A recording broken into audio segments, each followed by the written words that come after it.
বাইরে যা ঝমঝমিয়ে বৃষ্টি নেমেছে, এই জিনিসটা রান্না না করে আর থাকতে পারলাম না। গুড মর্নিং সবাইকে। কেমন আছো সবাই? সকাল সকাল উঠে দেখি বাইরে প্রচণ্ড বৃষ্টি। কয়েকদিন থেকে বৃষ্টি হয়েই যাচ্ছে।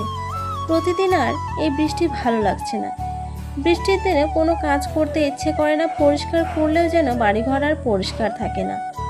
তবুও কিছু করার নাই, পরিষ্কার করতেই হবে। বিছানা উঠিয়ে ঘরটা ঝাড়ু দিয়ে ড্রেসিং টেবিলটা একটু গুছিয়ে নিলাম। দেখছি সোফাটা প্রচণ্ড নোংরা হয়েছে। সোফা কভার দিয়ে রাখার পরে এত নোংরা হয় না, রাগ উঠে যায়। রাগের মাঝে হঠাৎ মনে হলো সেদিন অনেকগুলো সবজি নিয়ে এসেছিল বাজার থেকে, ফ্রিজে রাখা আছে। সবজিগুলো তো নষ্ট হয়ে যাবে। বাড়িতে আতপ চালও আছে আর বৃষ্টিও হচ্ছে। ঝটপট তাইলে সবজি খিচুড়ি বানিয়ে ফেলি। বেশি আর ঝামেলায় যাব না। কষাকষি বন্ধ করে একেবারে মেখে বসিয়ে দেব। বাড়ির সবাইকে বললাম খিচুড়ি খাবে, তারাও বলে রান্না করো, বৃষ্টির দিনে খিচুড়ি খেতে ভালোই লাগে।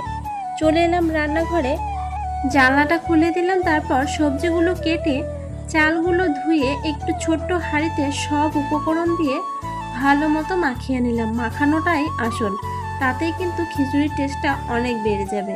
তারপর পানি দিয়ে চুলায় বসিয়ে দিলাম।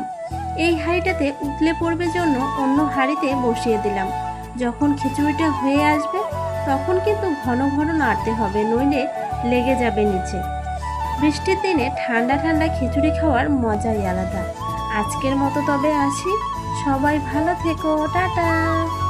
বৃষ্টির দিনে তোমাদের খিচুড়ি খেতে কেমন লাগে?